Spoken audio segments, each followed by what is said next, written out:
Stalin said, "We communists must use one country against another in order to gain strength as rapidly as possible. As soon as we are strong enough to defeat capitalism as a whole, we shall immediately take it by the scruff of the neck." Stalin stated, "The victory of socialism in one country is not a self-sufficient task. It is at the same time the beginning of and the groundwork for the world revolution." Khrushchev declared, "Through the formation of the world system of socialism, the situation in the world has altered radically. At present, it is not known who encircles whom." Khrushchev's words have direct bearing on the lives of every man, woman, and child in the world. This map reveals, in the black area, the 28 territories and countries subjugated by a relatively few communists since 1917. During this period, as this map shows, 42 nations and territories attained independence and the right of self-determination through policies pursued by the free world. We present the history of the major threat to the world today, communist imperialism. Hello, my name is Harry Von Zell. I'm your narrator for this subject. We can learn much about socialist communism merely by watching and listening to the communists themselves. History proves that communism does not recognize basic moral virtues. On the thinking of communism, let me quote Joseph Stalin. "Words must have no relation to actions. Otherwise, what kind of diplomacy is it? Words are one thing, actions another. Words are a mask for concealment of bad deeds. Sincere diplomacy is no more possible than dry water or wooden iron." End quote. Communism follows the strategy of directly reversing the truth, of constantly pointing the finger of accusation at those who oppose them, to divert attention from their own gross violations of trust. In this film, you will see stark examples of the sheer treachery and deceit practiced by communists in pursuit of their goal to enslave the world's people. And now, may I introduce, as your guide through the picture, the Vice President of Pepperdine College of Los Angeles, Mr. William J. Teague.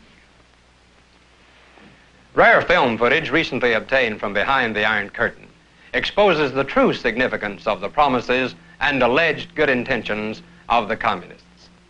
The film sequences have been determined by treaty date. In the manifesto of the Communist Party, as written by Marx and Engels, we read this quote: "Communists disdain to conceal their views and aims. They openly declare that their ends can be attained only by the forcible overthrow of all existing social conditions," unquote. Governed by Lenin's theory that freedom must be extinguished in order for communism to exist, the Reds have been at war with the free world. Lenin warned his disciples, and again I quote, "In war, never tie your hands with consideration of formality. It is ridiculous not to know that a treaty is the means of gaining strength," unquote. Let's see how the communists put the so-called science of Marxism-Leninism to work for them. Note, if you will, the involvement of Khrushchev in the Ukraine and the key role he plays with Stalin as they move forward in the chronology of communist imperialism.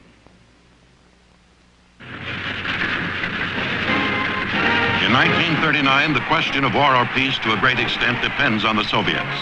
Stalin negotiates with France and England on a common anti-Hitler front, and at the same time he is negotiating with Hitler on a non-aggression pact.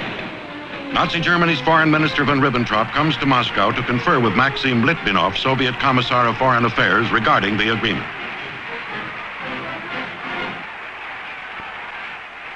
Later, the new Soviet Foreign Minister, Molotov, goes to Berlin for further conferences with the Nazis. August 23rd, 1939, the Stalin-Hitler Pact is announced, and the Red Army invades eastern Poland, bringing on World War II.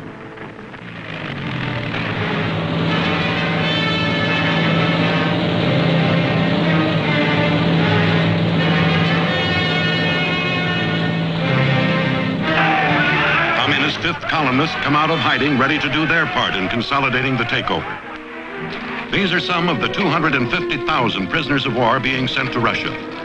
Later, in 1943, the discovery of a mass grave of some 15,000 Polish officers and intellectual leaders executed by the Reds in the Katyn forest near Smolensk is announced.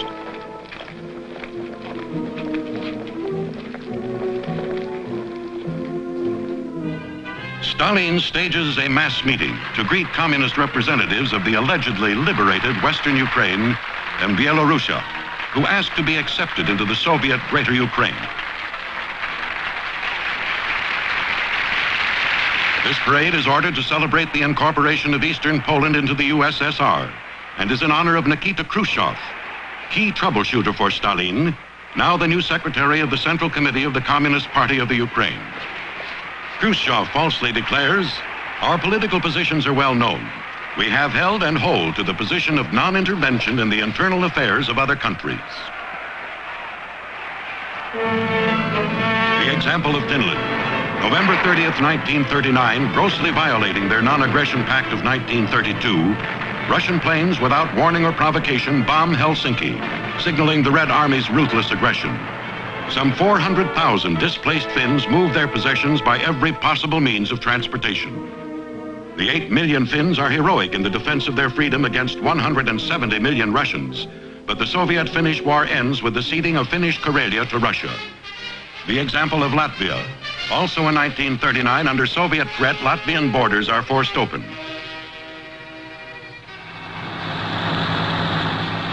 On promise of friendship, Moscow gets bases. On June 16th, 1940, the Soviets issue an ultimatum: submit to occupation or be attacked. On June 17th, the Red Army, in direct violation of previous treaties, moves in to complete the occupation of Latvia. From Russia, to initiate the new order, comes Andrei Vyshinsky to appoint a puppet government.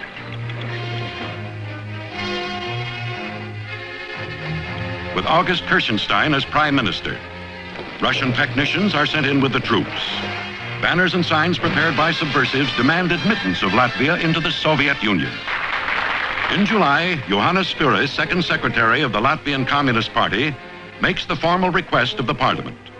Proceedings are watched carefully by the Soviet secret police. There are no opposing votes.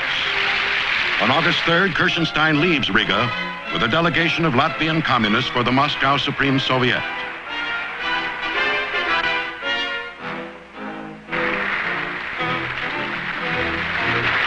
Stalin and company applaud the Latvian communist delegates. In the background is Marshal Timoshenko. Kirchenstein petitions for acceptance of Latvia as a Soviet state. In addition to Stalin are Khrushchev, Molotov, Mikoyan, and Kaganovich.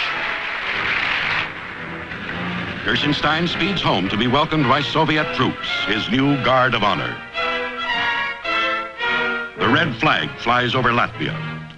We are reminded of an item in Molotov's speech to the Supreme Soviet in 1939, quote, "The nonsensical talk about the Sovietization of the Balkan countries, as some of organs of the foreign press charge, is only to the interest of our common enemies. The new constitution sent from Moscow guarantees freedom from unreasonable arrest," unquote. However, enough reasonable charges are found to send thousands of Latvian men, women, and children to slave labor camps in the Soviet Union.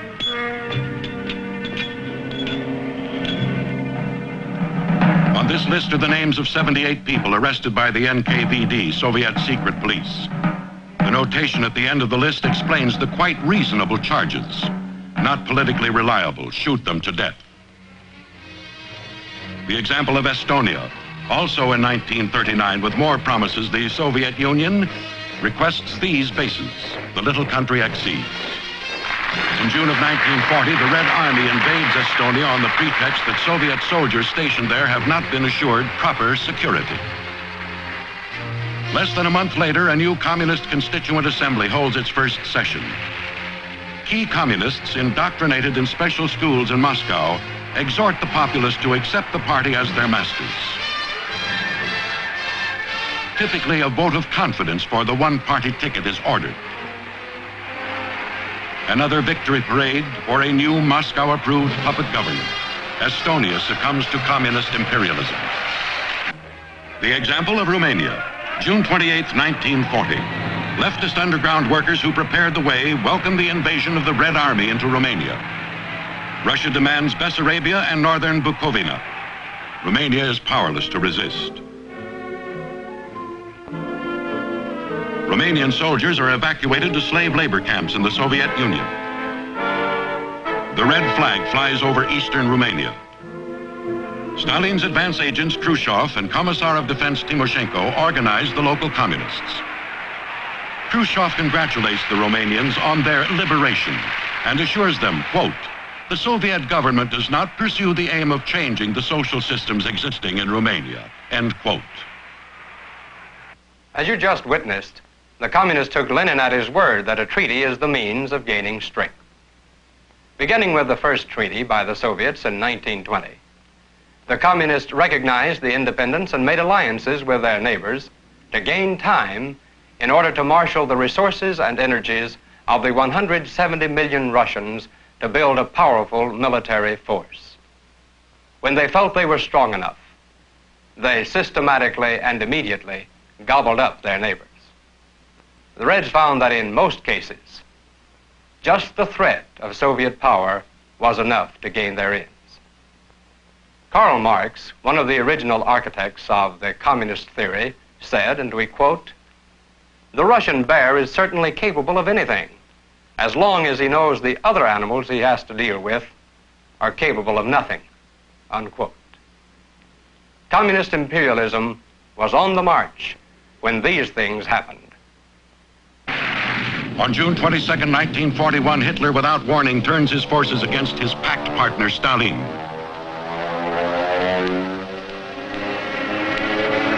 Thus threatened, Stalin seeks a treaty of friendship and mutual assistance with the government in exile of the country he had previously violated, Poland.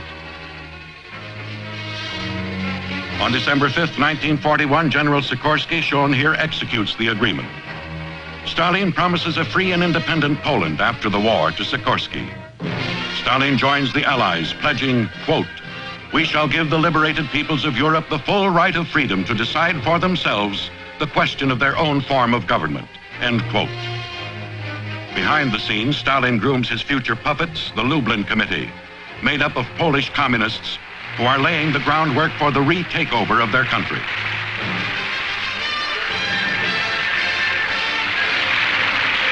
The war is over, and with Red troops on Polish soil, Polish communists sign a pact with the Kremlin on August 15, 1945. Molotov signs for the USSR. Stalin's promises at Yalta and to General Sikorsky to ensure free and unfettered elections in Poland have already been dishonored in an occupied Poland whose key figures, Galuka, Radkowicz, Berman, and Beirut, are trained in Moscow agents. The example of Czechoslovakia, December 1943. Zdeněk Ferlinger, ambassador to Russia in the Czech government in exile, signs a mutual assistance treaty with the Soviets as his president Benes looks on. These people are Tanu Tuvinians. August 17, 1944, the Tuvinian People's Republic requests incorporation into the USSR. Today, their existence is utterly denied by the Soviet Union. Albania. By November 29, 1944, communist subversion under Red leader Enver Hoxha results in only one governing party being recognized in Albania, the Albanians Workers' Party, the Communist Party. An insight into communist philosophy is the dove of peace and Soviet military might, usually seen together in communist parades and rallies. This is Mukden, Manchuria, destroyed after 6 months of Soviet and Chinese liberation. These are Manchurian factories after systematic stripping by the Soviets. Khrushchev declared, quote, "Our state has categorically refused all that rests on loot, violence, and occupation," end quote. Here is grim evidence to the contrary. This is only one of the many incidents of wanton looting, plundering, and dismantling for removal to Russia of industrial plants. The example of Mongolia. This Mongolian official is Choi Balsan, an agent of the Kremlin. He is ordered to Moscow to ask for formal incorporation of Outer Mongolia into the USSR. The example of Yugoslavia. In May 1946, Stalin summons to Moscow Communist Tito, head of the Federal People's Republic of Yugoslavia, to sign a treaty of mutual assistance and friendship. July 1946, Edvard Beneš returns to Prague, Czechoslovakia, from heading the government in exile during the war years. He is unanimously re-elected president by the Constituent National Assembly. Subversive elements arrange the forming of a coalition government. And very soon, the communists become the leading party in the cabinet, headed by Communist Premier Klement Gottwald. Here, Gottwald denounces non-communist cabinet members before 100,000 of his party in Prague's main square. On February 22nd, communists file into the Fair building in Prague, where a meeting of the communist-dominated General Federation of Labor is taking place. On the speaker's stand is Premier Gottwald. Chairman of the Central Council of Czechoslovakian Trade Unions, Antonin Sabatka, reads off the communist demands. The delegates vote. 2 committee members have the courage to abstain. It is noted by the Soviet secret police.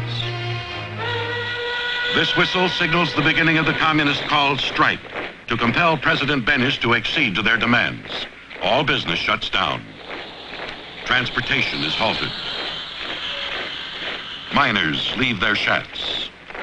With the crippling nationwide strike a success, the Russian-backed communist leaders force President Edvard Beneš to accept resignation of the last anti-communist members of his cabinet. And finally, Beneš himself resigns. A constitution on the Soviet model, providing a one-party legislature, is established, and the communists have complete control. A bitterly disillusioned patriot, Jan Masaryk, who remained as foreign minister under the communists in a vain attempt to help his country, had this to say. It's up to us, the so-called little people, and I personally proudly claim membership in that great mass of thinking and working citizenry. Come along with us, join us. Let's criticize together.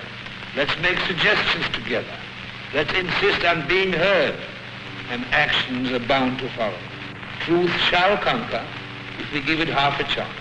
I'll be seeing you. 2 weeks following the communist takeover in Czechoslovakia, Jan Masaryk leaps to his death from a Prague hotel after realizing the futility of trying to do business with the communists.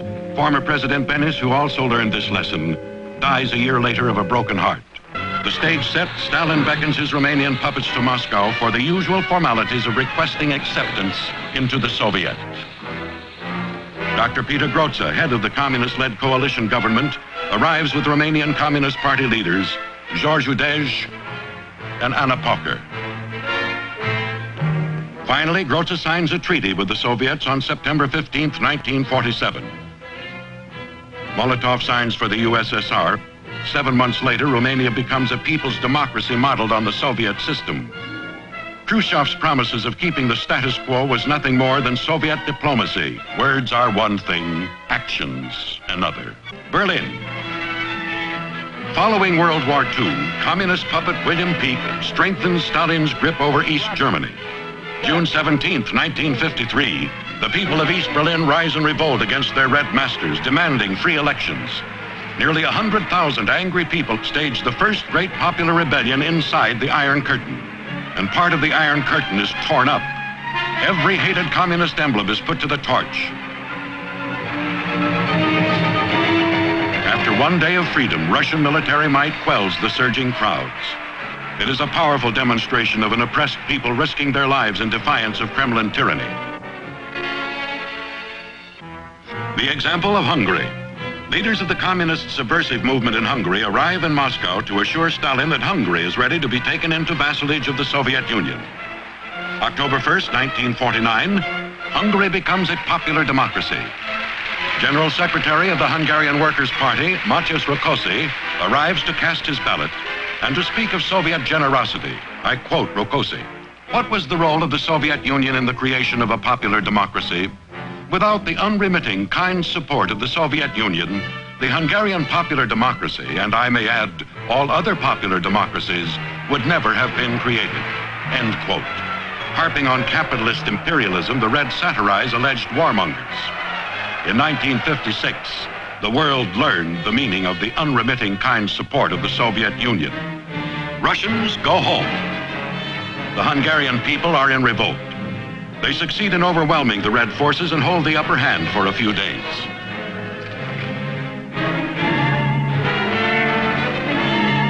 through ruse and treachery, catching the Hungarian freedom fighters totally unaware, the Russians counterattacked to end the short-lived breath of Hungarian freedom. In view of the acts of subjugation which we have just witnessed, supervised by Khrushchev, it is difficult to understand this quote from Stalin. The people of small nations are frightened needlessly of Soviet oppression. If the Soviet Union would undertake to oppress or influence small nations, it would betray the ideology of Lenin, unquote. Words are one thing, actions another. Lenin advised his followers, and I quote, "In the last analysis, the outcome of the struggle will be determined by the fact that Russia, India, China, and so forth constitute the overwhelming majority of the population of the globe," unquote. Communist imperialism marches on. The example of China. 1945, Molotov signs a treaty of friendship and mutual assistance with Chiang Kai-shek's nationalist representative. As this treaty is being signed, Stalin is aiding and abetting Mao Zedong's Chinese Communist guerrilla army against the nationalist Chinese. In Chongqing, January 1946, General Cheng Chung of the Chinese nationalists and General Chu Enlai of the Communist forces meet with the United States General Marshal for a conference which culminates in the signing of a truce to cease the civil war between the nationalist government and communist guerrilla forces under Mao. It appears that Chu Enlai is having the last laugh. The Chinese communists, having gained time to build their strength, violate the truce and sweep over China.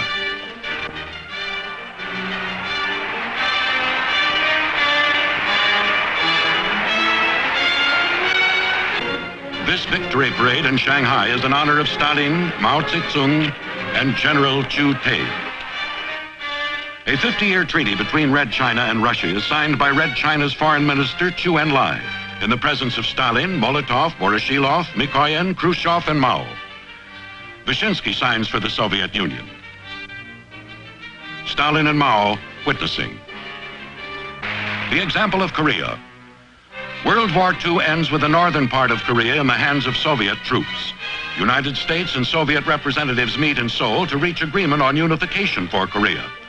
But it becomes clear that the Russians under General Reznikov are not interested in a free united Korea, but are determined to bring the entire country under communist domination. Koreans north of the 38th parallel, the boundary line between free and communist-held Korea, hearing of the liberty and prosperity existing below the line, come in thousands to the new republic, fleeing the autocratic Communist People's Republic. In June 1950, unprovoked and without warning, a ruthless, bloody invasion of South Korea was launched by North Koreans.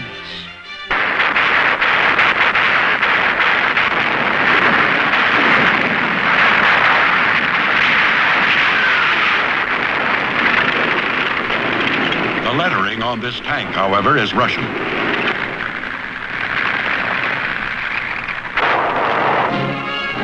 The United States acts quickly to check the Red aggression. Subsequently, the United Nations issues a directive ordering the North Koreans to cease their unprovoked attack. The directive is ignored. The United Nations asks for additional military strength.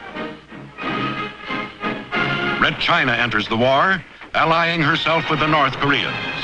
Military setbacks and rising world indignation prompt Stalin to direct Mao to initiate peace talks in Korea.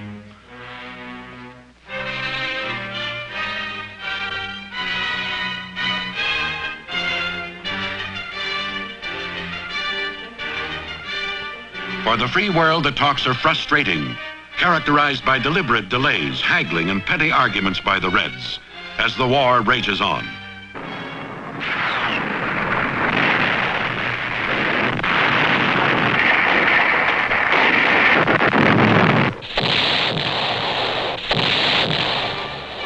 Finally, Mao is recalled to Moscow by Stalin, where he is met by Molotov. And this time, Mao is ordered to conclude a peace. At Panmunjom on July 27, 1953, after 3 years of conflict and negotiation, agreement is reached. Lieutenant General William J. Harrison of the United States signs for the United Nations. The North Korean Lieutenant General Name II affixes his signature. The truce accomplished, these North Korean communist leaders are called to Moscow to receive instructions in carrying out a Cold War. Red Chinese troops, relieved from the Korean front, were transferred to Southeast Asia to lead wars in Vietnam and Laos. These wars were described by Khrushchev as, quote, revolutionary wars.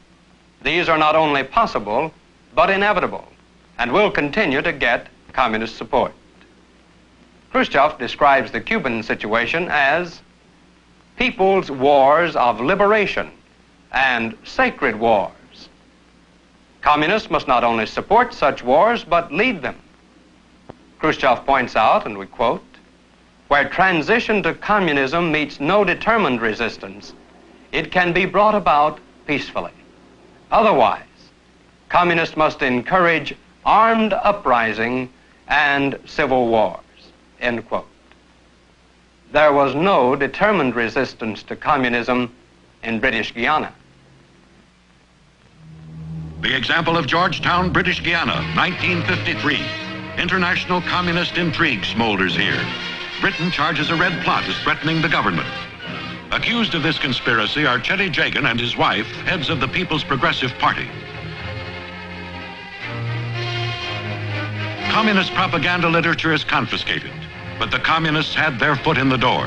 By 1961, Communist Premier Chetty Jagan controls British Guiana. The example of Vietnam. July 21st, 1954, at Geneva, French General Deldier signs a ceasefire agreement with Viet Minh General Pom.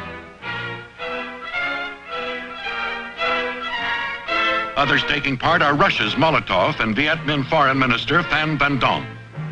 Negotiations between Red China's Chu Enlai and French Premier Mendes France achieves an armistice, which brings to an end 7.5 years of fighting in Indochina. The French flag comes down.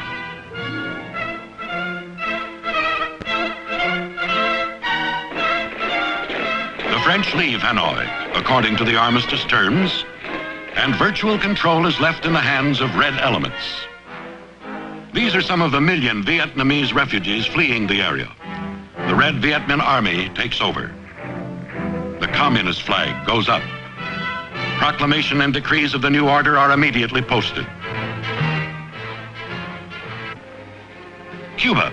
The Nationalist Congress of Socialist Youth meets in Havana with the theme, Down with Yankee Imperialism, as they hail Castro's expropriation of United States holdings. Delegates are from Red China, the United States, Canada, Russia, and Romania. On December 2nd, 1961, Castro reveals, I am a Marxist-Leninist and will be one until the day I die. Socialism is a world reality today. There is no halfway between socialism and imperialism. We have been watching the communist takeover of territories and countries. While this was going on, comrades throughout the world were chorusing the charge that capitalism inevitably leads to imperialism. Now, this is like thief crying thief. And we note that their movements followed a rather rigid pattern. There's a reason for this, because it is spelled out in the Communist International's official publication, Communist. Let's look at a few very selected quotes. Immediately after the seizure of power, the Central Committee will set up a new government. It will appear democratic. Opponents of the new administration should be removed as soon as possible, but in a democratic fashion.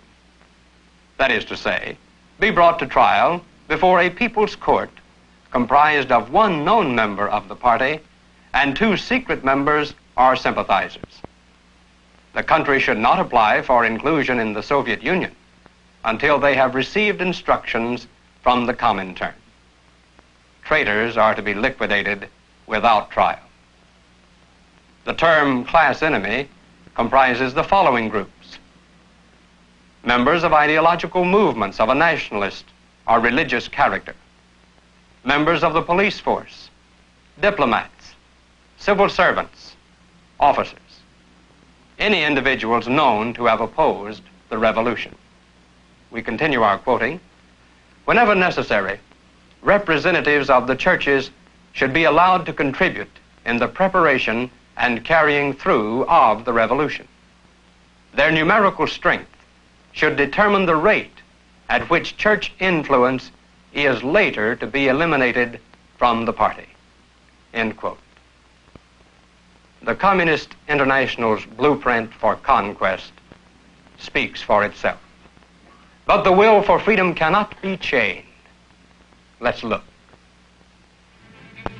The example of East Berlin. In the fall of 1961, a new version of China's Great Wall appears, separating the free West from communist-dominated East Berlin. To keep their people from temptation, the communists seek to block out the sight and sound of freedom. Speaking of the East Berlin situation, Khrushchev said, quote, "The Soviet Union has diplomatic relations with all the countries of Eastern Europe and maintains most lively contacts with them. I must say that we know of no symptoms of any tensions in this area," unquote. However, at a Kremlin press conference, he changed his tune, quote, "West Berlin has become a kind of cancerous tumor. If it is not liquidated, this spells a danger which might lead to quite undesirable consequences. It is just because of this that we decided to perform a surgical operation to liquidate the occupational status of Berlin," end quote. And then Khrushchev blustered, quote, "We are not afraid of withdrawing our troops from all countries where they are stationed. Britain, the United States, and France fear this," end quote. Again, the finger of false accusation. The truth is that following World War II, the Allies left a temporary force of about 800,000 in Europe, whereas the Soviet maintains a standing army of 5 million, and their internal police armies total 2 million. The immoral science of socialist communist materialism is beginning to falter under the growing realization that the longing for freedom within human beings is stronger than stone barriers, sharper than barbed wire, more powerful than death itself.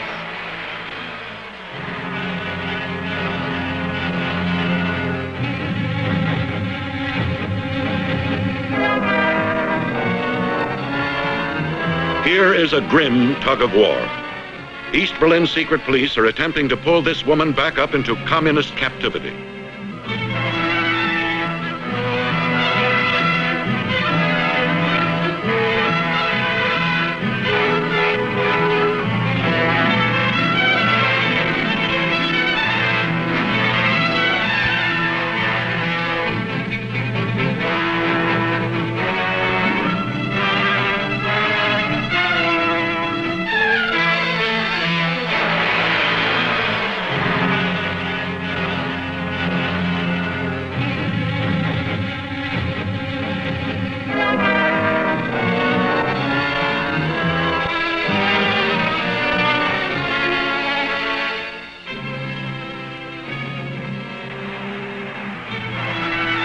The example of these East Berlin men, women, and children making their bid for freedom against all odds must inspire us to unite, to guarantee that there will always be a beacon of freedom, lighting the way out of the tyranny of communist imperialism.